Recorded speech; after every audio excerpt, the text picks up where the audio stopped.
আগে যা স্বামীর বাড়ি যা, তখন এই মায়ের কথা মনে হবে নি।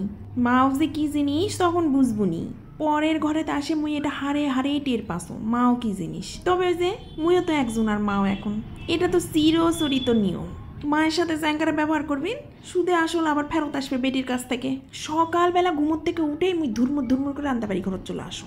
বিয়ের আগে সকালের নাস্তা রেডি করে মোর মাও যখন মুখ ডাক পাসতো তখন মুই ঘুমোর থেকে একটা মারতু ঝাড়ি। ছেলে শুনে মোর মাও কত পরে ঘরে যায় বুঝবো, তখন মায়ের কথা মনে হবে নি।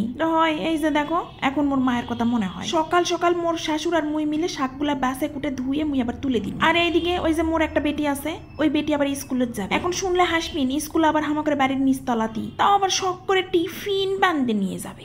আচ্ছা যাজ্ঞা, ছোট সোল মানুষ শখ হয়েছে, কিন্তু এলাক করবে কে?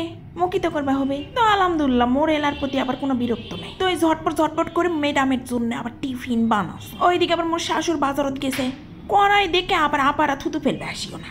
নুডলস সিদ্ধ করার জন্য ওটা সাদা হয়ে গেছিল। তো ওই কষ্টের কথা কোতে থুনু। বেটি সল করে জীবনটাই কষ্টকর, তার সাথে এখন আবার নতুন করে আইছে কন্টেন্ট ক্রিয়েটররা। একে তো বেটি সোল, তার মধ্যে তোমাকে জন্য এই ভিডিও বানানোর দুঃখে ঘুম কি রেস্ট কি হারাম হয়ে গেছে। আগে তো তাও নিজের জন্য না সময় আসলো, এখন কোনো সময়ই নাই। আচ্ছা যারা এই পর্যন্ত ভিডিও দেখেছেন তারা একবার মুখে একটা কথা কও দিনি, এই যে তোমরা যারা ব্লগার নিয়মিত যারা ফেসবুকে থাকেন তারা লাস্ট কবে দুপুরবেলা ঘুমাইছেন এনা টুস করে কমেন্ট করে দাও। ওবু দুঃখের কথা বলে সারাদিন রাতেও শেষ হবে না। দুঃখের কথা শোনাতে এই যে দেখো সোলের মোট টিফিন রেডি থুয়ে দিন, কে নিয়ে যাবে নিস্তালাত নিয়ে যাক, মুই আর পারবো না। এইদিকে আবার শাশুড়ি আম্মাজান শাক রান্ধতে থুবা কোসে আসে, যদি দেখে শাক রান্ধা হয়নি তাহলে আবার ওনার মাথা আবার গরম হয়ে যাবে নি। তোমরা তো আর এলা বুঝবিন না নি, তোমরা খালি দেখবেন ভিডিওর মধ্যে বৌমা কিংকা করে শাশুড়ির উপর ক্যার করো। জায়গা কিছু কথা প্রাইভেটে থাকাই ভালো, এত পাবলিক করে দিলে আবার মোর দাম থাকবে না নি তোমার। হাঙ্কের বাড়িতে আবার সকাল করেই কাজ। এই যে দেখো মোর ভাইরাল শাশুড়ি আম্মা চলে আসে, সকালবেলা বাজারত গেছিল। ওনার আবার কারো হাতে বাজার করা পোষায়। কেউ যদি এক দিন বাজার করে নিয়ে আসে তাহলে ওনার গুষ্টি মুষ্টি সাফ করে দিবে খুদ ধরতে। আবার এইদিকে উনি বাজারে গেলে ওনার মাথা গরম। সে জাগা এই সংসারের পিছনে তো ওনার জীবনটাই উনি শেষ করে দিল।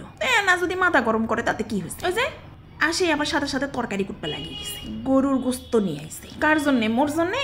জীবনেও নয়, নিয়ে আইছে ওনার একমাত্র পুতিনের জন্য। এইদিকে আবার চুলার জাল বয়ে যা চলাতে এবার মুই রুটি করবা লাগিয়ে গেছি। রুটি করতে এখন আবার মোর শাশুড়ি কথা আগে বলে গোস্ত তুলে দিবে। লে এই বাড়ির শাশুড়ি আম্মার কথা শিরোধার্য। নেন শাশুড়ি আম্মা আপনি গোস্তটা রান্ধেন, আমি ধুয়ে ধায় দিই, না হলে আবার খাবার বসে আবার খুদ ধরবেন। রান্না বাড়িটা মোটামুটি মুই করলেও মশলা টসলা মোর শাশুড়ির হাতেই দিয়ে নাও। উকিল হয়েছে তো এমনি নয়, খুদ ধরবা আসলেই মুই আগেই কমু, মশলা তো আপনিই দিয়ে দিস। এর জন্য ব্রেন খাটে আগে মশলাটাই দিয়ে নাও, বাকি কাজগুলা মুই করলেও সমস্যা নাই।